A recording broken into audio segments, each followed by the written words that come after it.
Salam Malaysia and Vanakkam to all our viewers and listeners.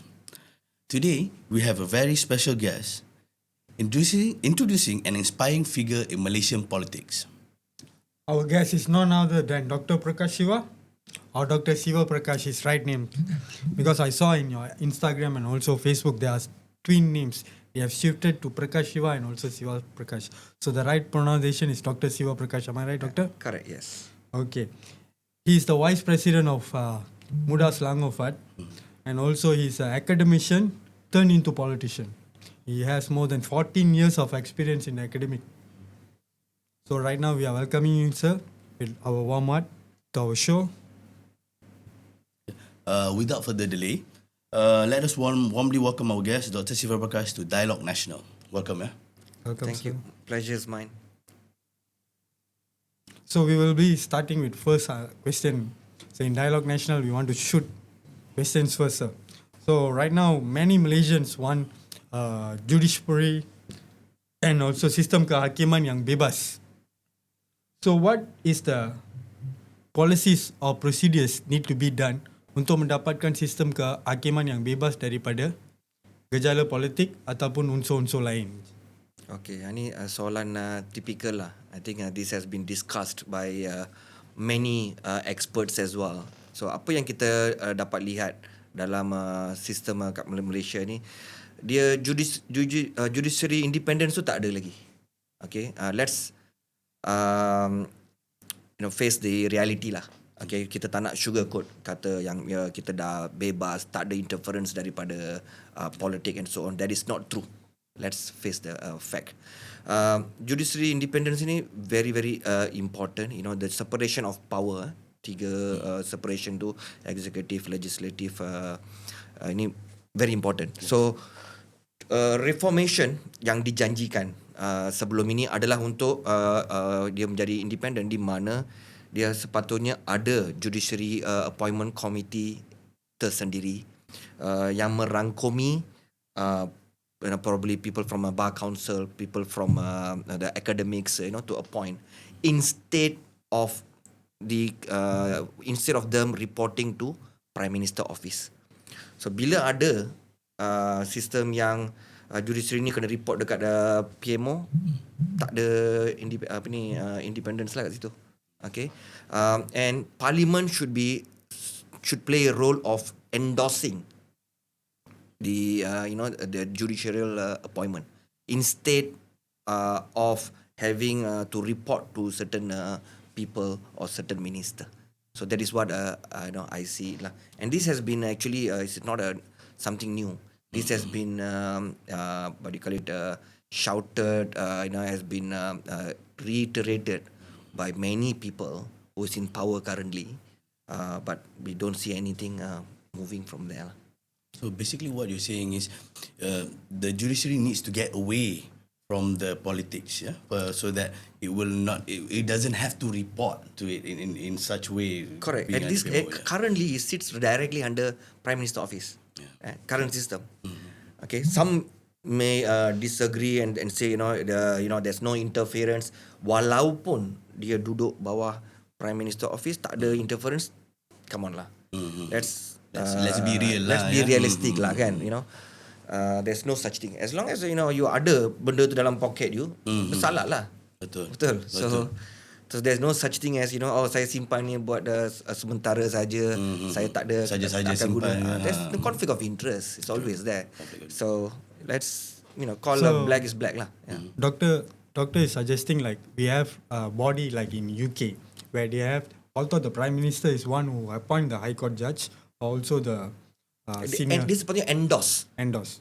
Dia bukan appoint. So appointment should come from a judicial appointment committee. Okay, judicial appointment committee ini should consist of people from bar council, people from academic. So they should be independent from any political influence.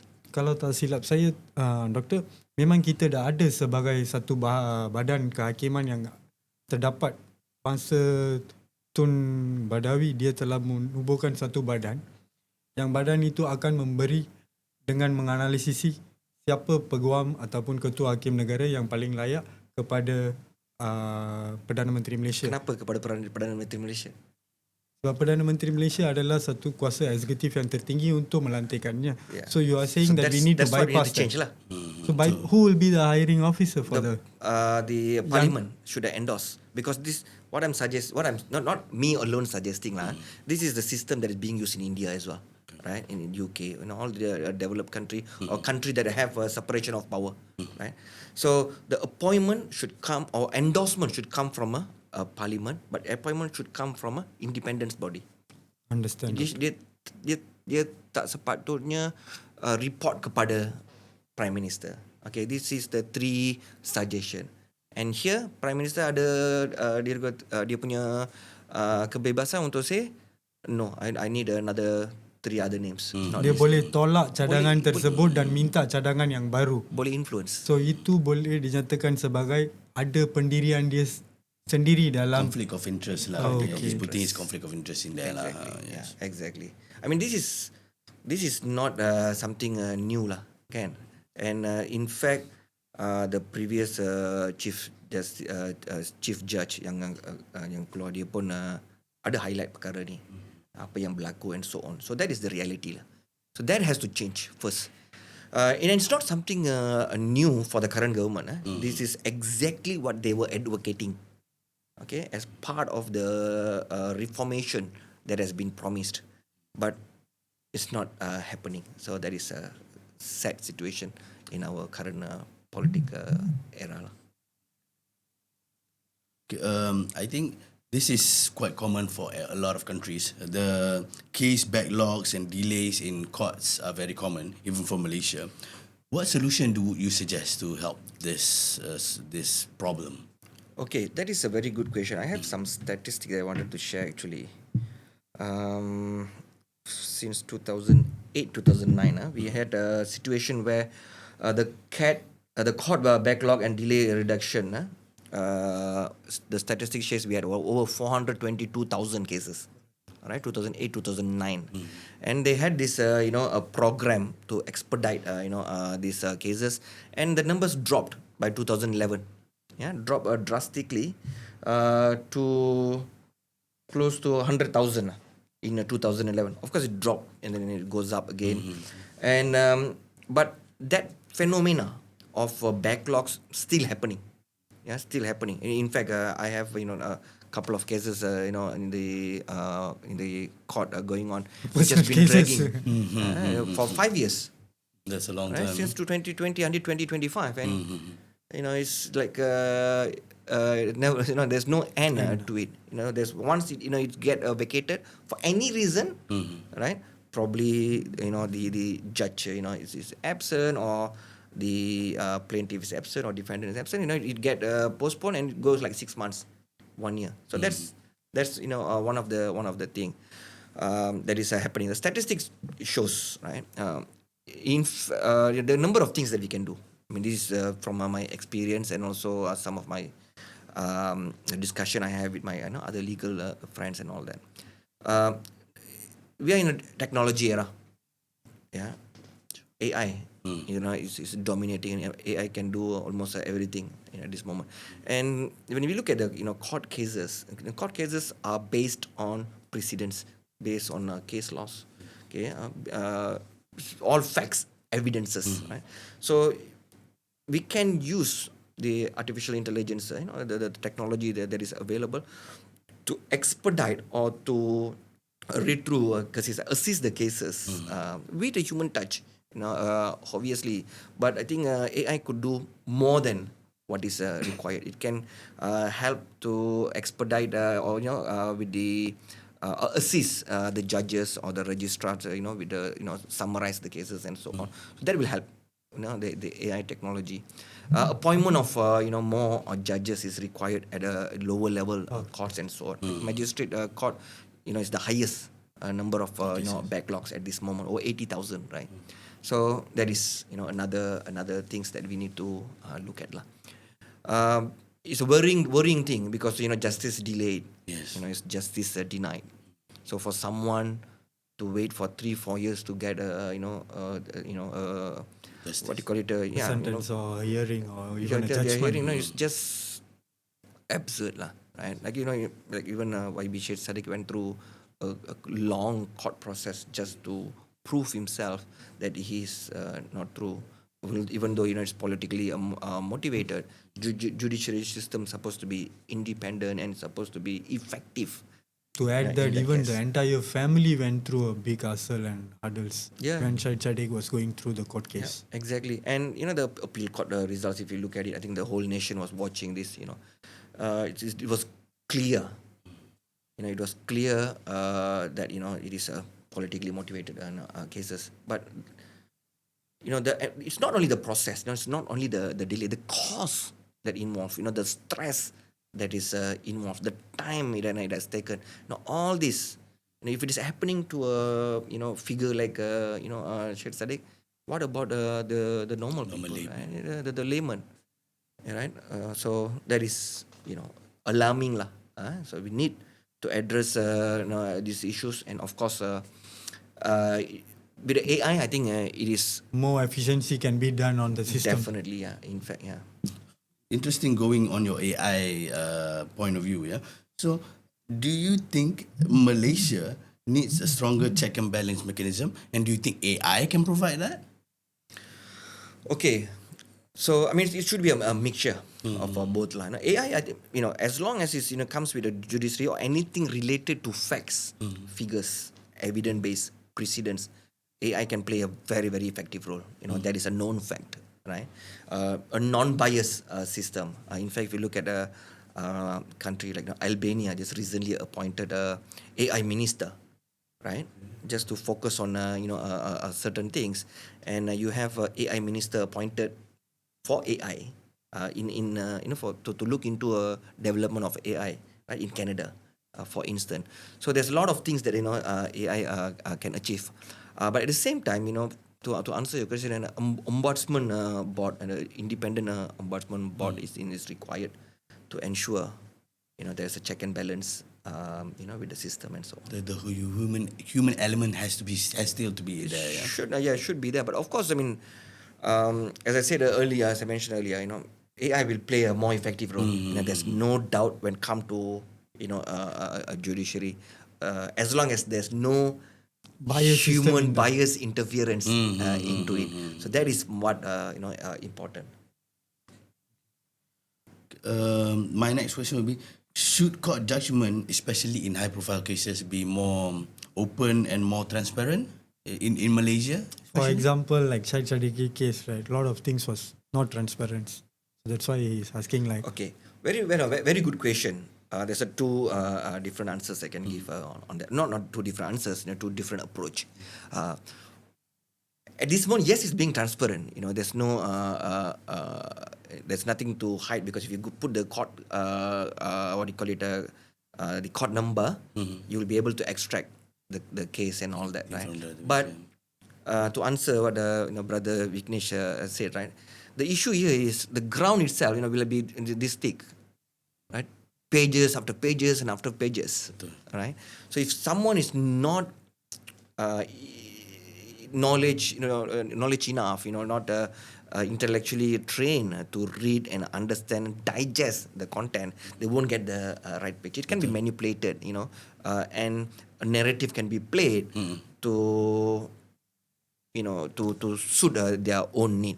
So if you ask me, transparency is very important, and make it as simple as possible. Of course, legal, they have their own terminology, it needs to follow and so on. Yes, agreed. But when it comes to transparency and publicly displaying this, we can use the help again, AI, to simplify the entire version for a layman term.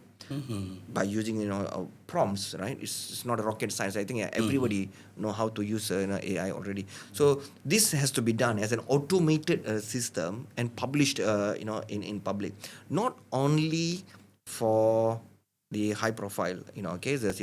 Any cases that people want to access, they should be able to have both versions, right? The legal judgment, and as well as simplified version, to put it, for the general public to understand.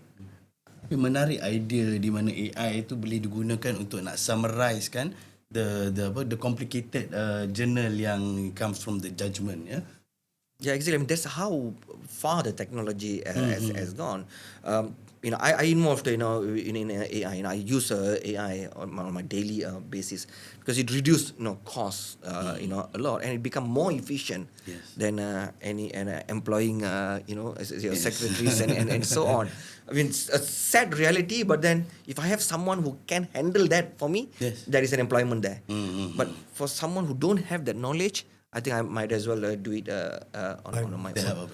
So when I talk about goes to the education, right? People who can effectively use the AI, I think that is the future jobs, right? So if someone can use the prompts, properly, can use the technology or mix of technologies that are available, I think and you use that and then to improvise the system. So back to your question again. I think we're sidetracking to another question. So yes, I mean that is important. Public needs to know what is happening. The key is we want to get away. I mean, this is always in my mind. I think this is what Muda belongs to as well. We want to move away from the old politics. All right. The narrative of politics, the fear-mongering politics, right? So when we have data, evidences, facts, as transparent as possible, I think the people will become the judge. Yeah, so we can make the public more mature with more knowledge, with more data, with more correct truths. Yeah, exactly. I mean, with AI, right? They will come to their understanding by their own judgment. They won't be believing this media narratives and things. Exactly. I mean, why the court grounds are not made available in a simple terms, right? In Malay, in Tamil, in Mandarin. Yes. Because it involves cost, involves people, to do all this task, right? Yes, it is a uphill task previously. Now with AI, all this can be done within a flick second. Yes, as long as the prompt is right, yeah. That's it. Yeah. So we can have a unbiased system applied with and use this technology to the favor. I think the public will be benefiting, and that is what a true, transparent politics is about. Okay. Doctor, just wanted to ask you a few questions about appointments of our ministers. So, when before our government comes into power, they were saying that all the ministers' appointment, also the higher officers' appointment, will be based on merit basis. Is that currently happening? Are our ministers being appointed on merit base? Okay, you're putting me on the spot. Sorry, Doctor. Okay, I'll speak from my personal capacity.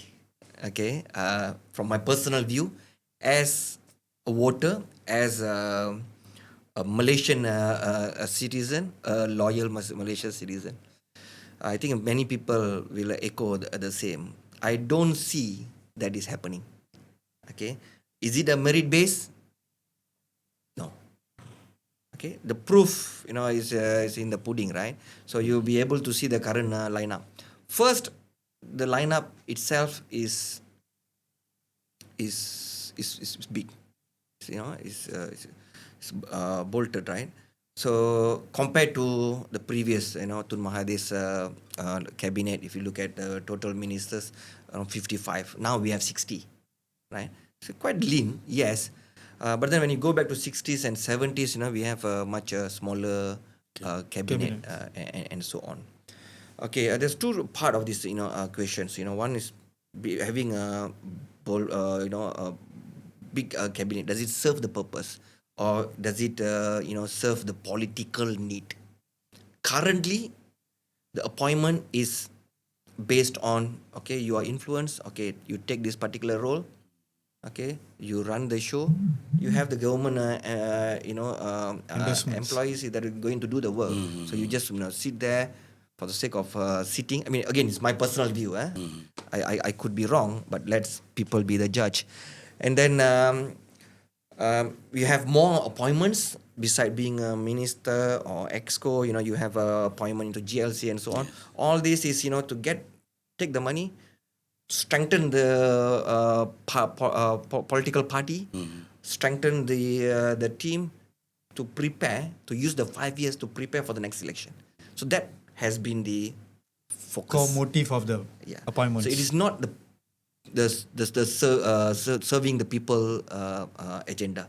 So if how serving the people agenda would look like, an appointment of a minister or even any GLC will be based on the qualification, will be based on their experience, right? So now, look at the current setup. Ministry of Finance, does he have a finance background? Does he? Of course, there's answer. To it. I don't want to narrow down to any specific person, individual, but that is the case. I have been raising this question many times. If you want to work in government, right? If you want to work in government, you'll start with say level 41, grade 41, grade 41, right? You need a minimum degree in Malaysia. Yes. Yeah, minimum degree. Then you go into 41, and there's a ranking that you go through. And what is the minimum requirement, a qualification requirement for a MP or ADUN? I don't believe there is None. I raised this question to, don't want to mention the name, one of the current DAP MP. And I said, we should make it compulsory for an ADUN or for a MP, have a degree at least before you go for a MP. It makes sense, I think. Even if you want to go for any job, you have to have a degree in that field some more.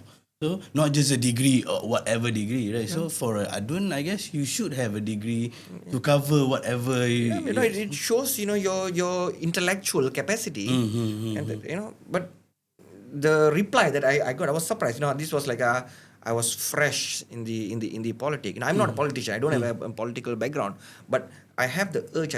I seek for answer. Seek for a reformation. When I asked this question, I was rubbished with a answer that is unacceptable. They say, "Oh no, we can't do that because these leaders or ADUN or whatever, they are representing the public. They are not party. The public. Okay. They are their constitution. If we want to select someone from the constitution, so they may not have educated people." I was like, what? You're saying like if you go to an ADUN, a small ADUN, you will have a donor, Dewan Undangan Negeri. A small one, you probably have like 5,000, 6,000 people. Where I come from, we have a 40,000, 100,000, ADUN, and you can't find one person with a degree. Maybe they can't find the one person which can support their party. Yeah, that's the thing. I didn't say that. That's on you, Vignesh. So yeah, that is that is what I'm saying. So you need to have someone with first qualification. Yes. Of course, qualification alone doesn't guarantee you will be smart, you will be good. I totally agree with that. But that is the passport for you to go. To one step higher. To have to have a highly intellectual nation, you need to have 100% literacy rate. Yes. So literacy rate doesn't mean a degree. Yes, correct. I agree. But that is one step to motivate everyone to go towards the literacy, high literacy, and so on, right? So that is one. Then experience. If you don't have a corporate experience, many people comes with a political experience, right? Old political experience. Yes. So that's what we want to avoid. So if you want to run, any agency, any ministry, right? If you don't have experience in that particular area, you don't have a specialization, how you going to value add into that? Even employment. If you go to a job interview today, if it is not your industry, will the company, HR, hire you? I don't think they will even call you for the interview. You won't be even shortlisted, for that case. So we have many examples. We can go into into this. because I think it's instead of just speaking on a macro level, if I go into a specific experience, I think that will make the audience better understand the situation, right? Not being personal or anything. This is something that I've been advocating and fighting recently on a Mitra issue, right? We have a pengurusi for Mitra that qualification is questionable and don't have experience running a corporate or even a business, but you're sitting there as a pengurusi that's responsible for transformation of community. How big the responsibility is, but then disconnect when you put the people to lead that particular thing. Why?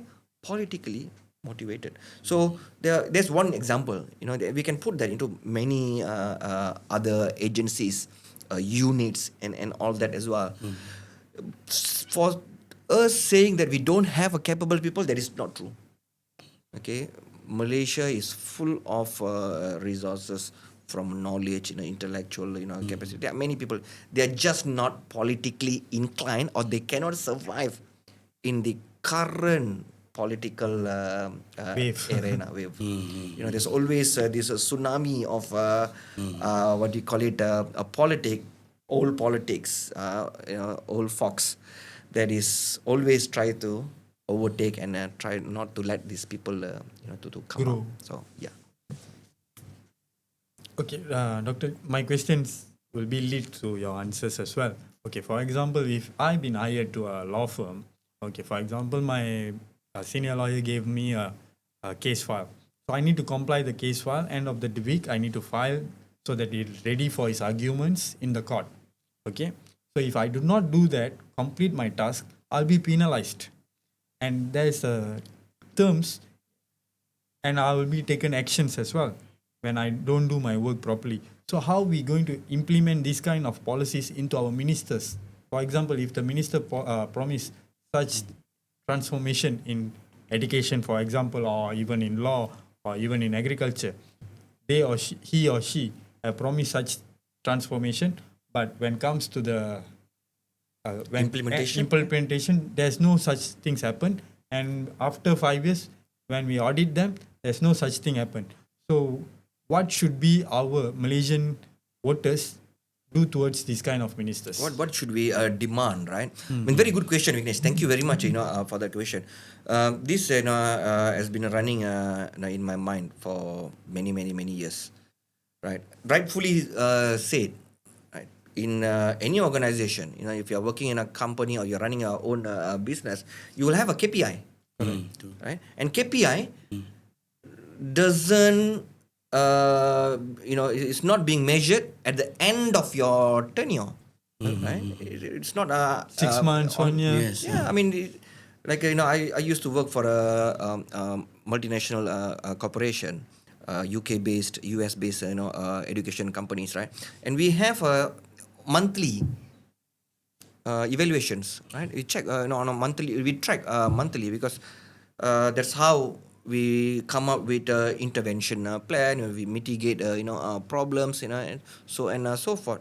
And here we are talking about running a country as a company, right? As a we need to look at a commercial, right? When you are sitting in the cabinet, how are we going to improvise this? So that should be the right mentalities, right? Like for example, like Hong Kong. If you look at the highest position, is a chief executive, not a prime minister. So they really look at it as a Business concept, right? And many countries that is driven by economy, yeah. So they focus, is such. So now we should, from my personal view, we should have quarterly updates from each of the appointed MP, ADUN, and also ministers and deputy ministers. A clear direction where we want to go for the next 5 years. Okay, from day one, and then day last, right? The fifth year. So this is what we want to achieve, and every 3 months we should be publishing the progress towards achieving it. Yes, of course, we do have budgets, we do have blueprints, we do have the rancangan Malaysia and all that. Yes, we do, but then do we monitor the progress? Do we publish the progress on a frequent basis?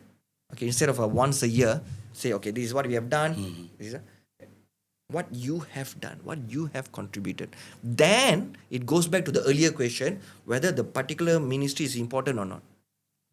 Can we consolidate 3 or 4 ministries under one? Because the real people who's doing the job are employed as a government servant. And if you look at our government servant, they're all top notch. Yes. So they might have some difference opinion in this case. People always say Yes, government our Malaysian civil servant. servants are the one of the best civil servants in the entire Asia. Yeah, so some people, if you ask layman, civil servant are lousy. They are not. That's not true. I would disagree. I'm guilty of saying that in past, but then when you get involved, the top notch, the executive level, civil servant that we have are all top notch, super smart. Okay, but because of policies, politician, unfortunately, dia ada kekangan. Yes. Tangan dia tak boleh They are pergi jauh. stuck there. So, and they can do certain things only, right? So back to where we are discussing, right? I said we already have that good jentera, right? Good machineries already. All we need is someone who can guide and endorse them, empower them. So do we need 60 ministers, deputy ministers for this purpose? Maybe not. Honestly, I don't think so. So when we have a KPI, get back to your question earlier, when we have a KPI, we monitor every 3 months. If there's no progress, there's no little impact, right? Then it's a time to evaluate whether we need Change that of particular person, or this particular ministry can be consolidated into with another ministry. So reduce the cabinets, right, and increase the efficiency. But doctor, let me just want to clarify these things. From my understanding, if you've been appointed as a minister or a deputy minister, even while you're not contesting as a senator or even a political hiring directly, deputy minister, or they hire you as a senator, then you become a minister or deputy minister. Once your career of politician and comes to 50 years old, you are eligible for pension. So, but right now we are already stopped pension for the new enrollment of civil servants. Yeah. But we are continuing to give pension to these politicians. Where's the fairness? Is that the right thing to do? That's why I'm asking. The person. Good, I know you're going to ask that to me. Just so I throw the question. I mean, okay. Joke aside, I mean, if you look at YB Sher Sadiq, right? This is what he has been advocating strongly. He said, stop this nonsense, right? Stop. I mean, why you have to glorify them, right? With why you have to give them so much for them to do the service. Right, it's supposed to be a service based. It's not a reward based. So again, what happened is going back to the fact that you are saving your political party. So when you put nation first, then this question will become a secondary. Unfortunately, Malaysia is not ready yet. We need a generational change. I always say this: a generational change, 30 years. So we need to create this awareness, keep talking about this, and make the changes, within 30 years. Okay. So going back to the point that you were saying before about the oversized cabinets, right? How do you think we can help with this issue, and what can we do to increase more efficiency? I guess going back to your point that you were saying just now, we need to again Compress it and combine it. Yes. When we have a clear direction, when we have a clear KPI for each of the ministry, I think this will, this issue can be addressed. Whether, because see, I'm a person, when I go into any business, right, and any company, I don't go and plug away the fences. First, we need to analyze why the fences Be built. are built there. Right? So look at the current ministries, the roles and so on. Why they are there? Are they playing their role, effectively? What they are serving? What are their KPIs? Have their KPI been checked? Have they been evaluated? Do we need to change the KPI? Have we done efficacy study for all of this? None. Okay, no efficacy. Of course, we have an audit, every year, an independent audit, that will come up and then be a hoo-ha for 2-3 months and then go silent, right? But why we are stuck in this vicious cycle? Why we have to go through the same thing, right? So it become a annual agenda for us, right? We have Hari Raya, we have Chinese New Year, we have Deepavali, we have Christmas, we have audit, we have SPM issues. People, 10,000 people didn't sit for the exam. It's like annual occurrence. We have Thai Pusa. See, this is like become a norm. Why? Because there is no check and balance, in place. We don't want to go out of the box. We don't want to question. We don't want to challenge the status quo. So as long as we don't challenge the status quo, you're stuck. Be in the loop lah. Yeah, you wake up, makan, minum, tidur. Bangun, makan, minum, tidur. So the cycle goes on and on and on. Okay, and my next question will be, sir, I want you to explain to us how Muda's position in youth-driven party, right? Muda is a youth-driven party because I believe so, and I saw but right now Amira is the president of party. Acting and president, yes. YB Shadiq recently joined the World Championship tournament, is it? Oh yeah, Iron Man. Yes. Ironman. He won a medal. So if I'm not mistaken, He completed lah. Completed. Yeah. He was the first YB in Malaysia who's joined in some sports and achieved. And as an individual, he's showing his leader's talent and also a sportsmanship talents and everything. I even see he participate in a lot of podcasts. So how should Muda's political agenda should be driven?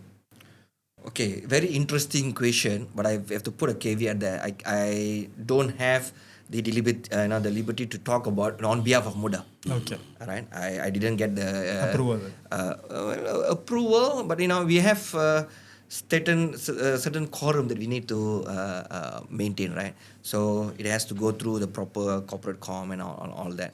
But as a general public, I can share. As a member of Muda, I can share without any capacity and using my personal view into this. Now, Syed Sadiq is a very interesting character.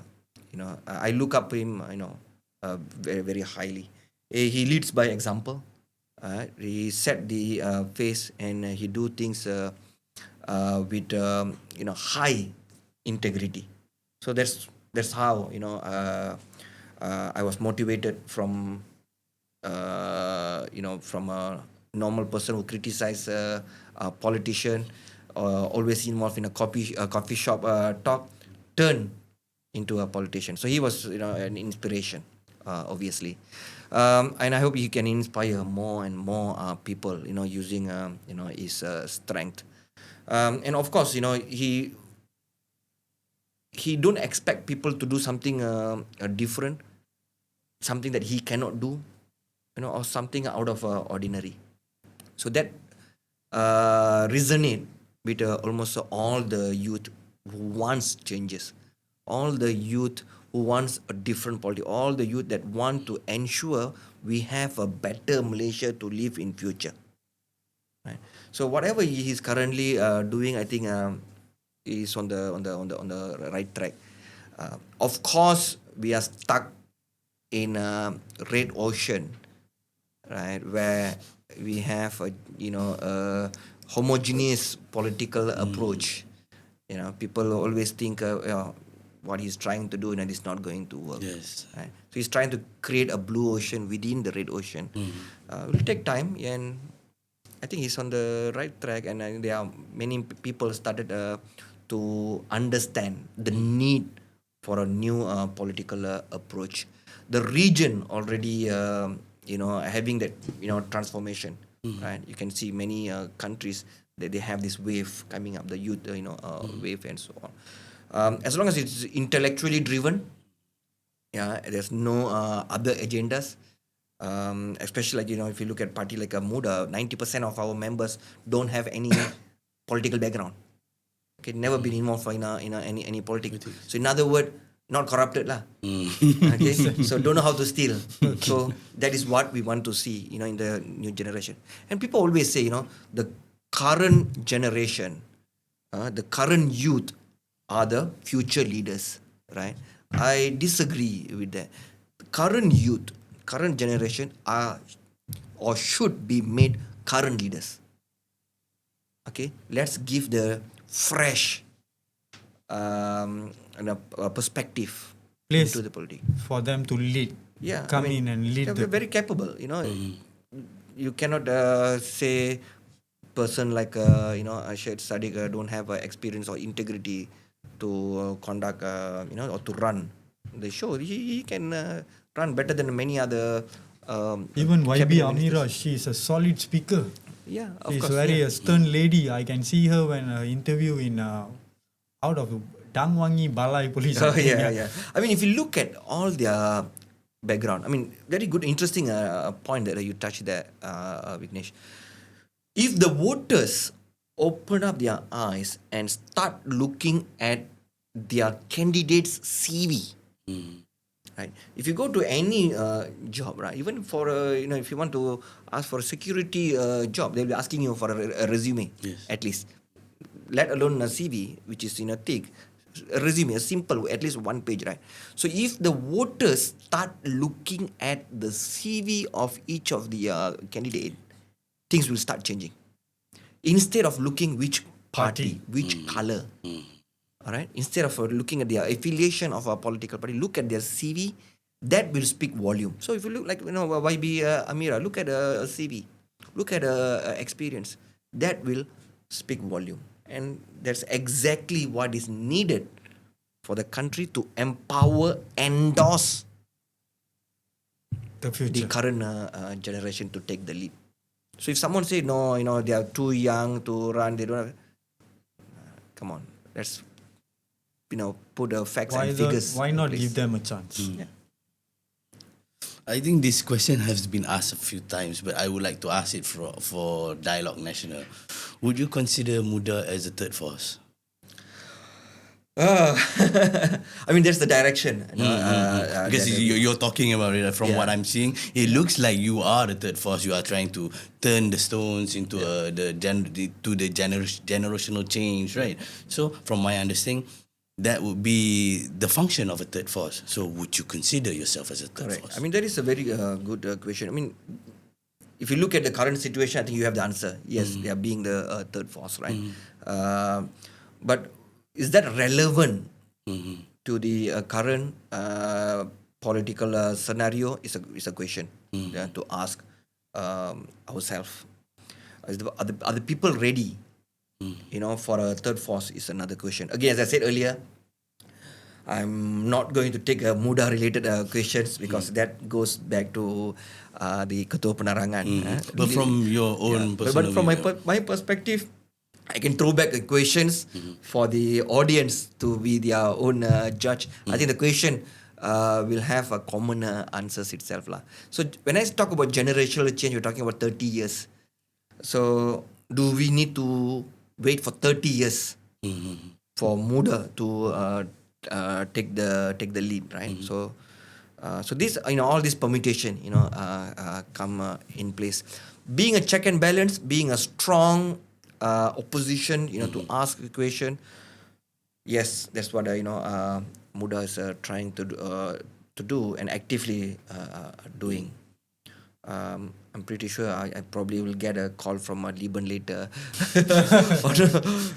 Since we're talking about lot of Muda, Muda. but yeah, I mean, I think I have kept it very secure so far. It's just your personal point of view. Yeah, Okay, it's exactly, okay. I think my last question would be, what is your vision of a reform Malaysia in the next 10 or 15 years? Okay. Maybe we'll go 30 years because it's generational change, right? correct. Okay, Yeah, well, very good.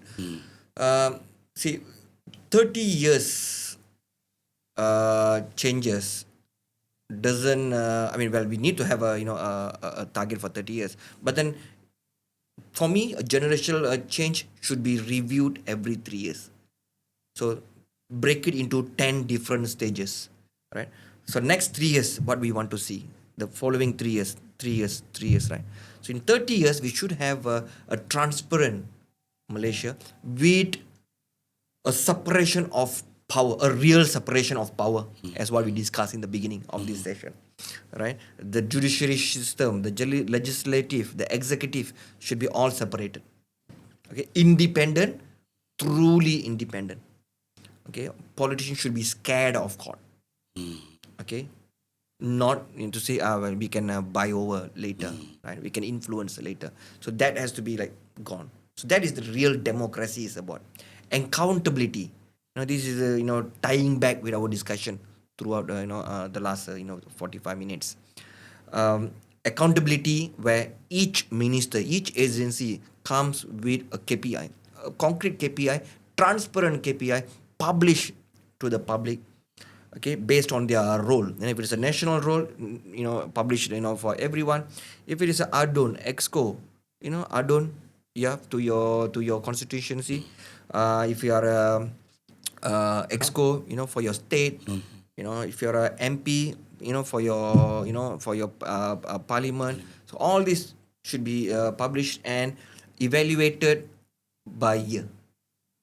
Yeah, so every year, okay, this is what we have achieved. This is what we intend to do. This is where we are sidetracking. This is how we're going to, all this needs to be clearly transparent and put people accountable. So that is the Malaysia that going to be ideal Malaysia for the next generation. And the economy, the technology, the socio economy, all be driven when we have the great foundation sorted out. Thank you for your answer. Dr. Siva, I want to ask you one last question from my side. Okay. I want you to explain to her what are you doing in Hulu Selangor? Hulu Selangor, okay. Because I heard that there's a free tuition going on in Hulu Selangor Center, Yeah. run by your team over there. Correct. And also there's free food every week or something. So can you explain? Because people don't know all these things which Muda is doing. Yeah. So Very good. I mean, very good question. Thank you for asking this. See, I'm a strong believer of lead by example. Okay, same like maybe Sheikh Sadiq. So instead of saying like we want to make changes, this is what we will be doing. So start somewhere, right? So I'm a ketua bahagian for Hulu Selangor as well, right? Beside being a timbalan pengurusi for Selangor, so that's my constituency. So in Hulu Selangor, I wanted to do something small. Of course, we don't have any funding. Although there's a lot of accusation that we have funding from Tun Daim. Tun Daim lah, late Tun Daim lah, Tun Mahathir lah, all that nonsense lah. Yes, Right? I So no, we don't have zero.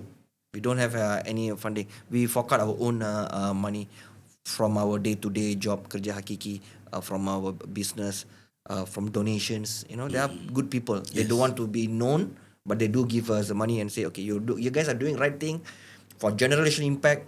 Please do. So we try to find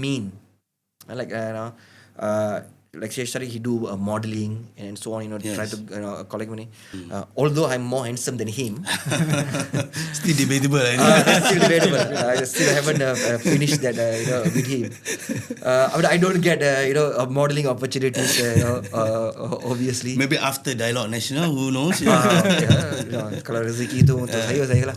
Okay, so but I do use my business or even my experience when I go out to do talks and all that. I get some remuneration, honorarium. I use that put it back, into my constituency. I want to help as much as people and lead by example. So one of the activities, I found this organization called Tara Foundation. So they provide tuition for the B40s and all that. So one of my friend, his name is Mr. Sudan. He introduced Tara to me. Education is always close to my heart, and I strongly believe a nation can be reformed, a community can be reformed with education only. There's no other wealth in this world that is more solid than education. So that is very close, because I come from a very poor background, and education is what have made me, right. So I always wanted to provide this tuition. So I started with giving sponsoring kids, paying their tuition fees and all that. I sponsor close to 100 kids for their education, and be a guidance for them until they finish their degree and all that. When come to this tuition, I found out about Tara. So I talked to the team, very, very helpful. So we set up a tuition center, free of charge for all. Okay, of course, our target is, as an intervention plan for the B40, and also focusing on the primary, because the dropout rate after primary is very high. All right. Okay. And then secondary. We always talk about 10,000 students who don't sit for the SPM exam. That is student who registered for SPM and didn't sit. But what about those students who drop out before that, who never even register for SPM? So this is the dilemma. So we want to address that. Okay, many reasons. Support system, tuition is too expensive. Basically intervention lah, for this. So we did that. And then we provide a subsidized breakfast, 3 ringgit breakfast. In a kampung. Breakfast is very important, right? Breakfast is important. It's symbolic, something that we can do. I'm not a multi-millionaire with unlimited fund or anything, right? Whatever I receive, I want to give back. I've been consistently doing this since 2023, after the last state election. I stood for Kuala kubu Bahru. Yes, sir. Lost. It's okay. But then probably lost that particular battle. The war is still on. Yes. So preparing for the next battle.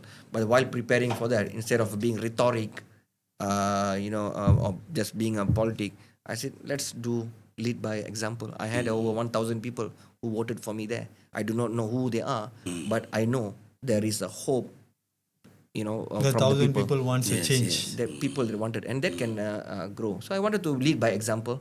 So started with a subsidized breakfast, and we also support people in needy, do welfares, and every Friday I do a kongsi rezeki. So I don't see skin or race. We do for everyone, from masjid, to koil to tokong, whoever need. It is a. So you go to the masjid, kuils and the tokong? We give free food every Jumaat, kongsi rezeki kat masjid. Yes, okay. So kita dapat rezeki, kita kongsi. I ingat because of that, the rezeki keep coming. So when I get the reason, I give back 100% of whatever I'm earning now. I give back to the community. And there are people who want to further study. They don't have money. Sometimes they have welfare needed. Like just last week, I received a call from a hospital, Selayang, through a contact, saying that there's a Malay family that needs support. Okay, the father got a stroke, and immediately the next day, we went in. Of course, I didn't have that budget, to do. But we want to help, right? Wanted to help, and things always work, in our favor when we want to do the right thing. Immediately, the following day, I got another business opportunity. I got that money. I gave it to them and support them. For a month interimly. So this is what we've been doing, going the extra mile, and I publish every month on the activities that I do on my social media. So that's like as I said, lead by example. We talk about transparency. This is what we've been doing. So this is what every Adun, MP, and also cabinet members should be doing. Okay. Alang we're talking on this topic. Do you want to share, like, if anyone is interested in joining your cause, how can they contact you or anything? Okay. I would like to use this opportunity to call more and more people to join Muda. All right. We need a support. A political party. We need to grow. and a political party can be only strong, become a stronger with a big, genuine members. Okay, without any self-interest who want to serve the nation. Please come and join Muda. Be part of the cause.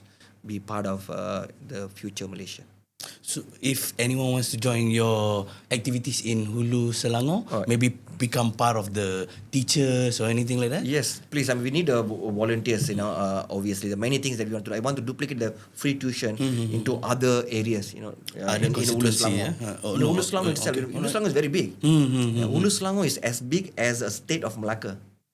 Wow, okay. So if you go in around Malacca, sama lah. The Hulu Selangor is as big as that. Okay, and from one point to another point, it may take 1.5 hours.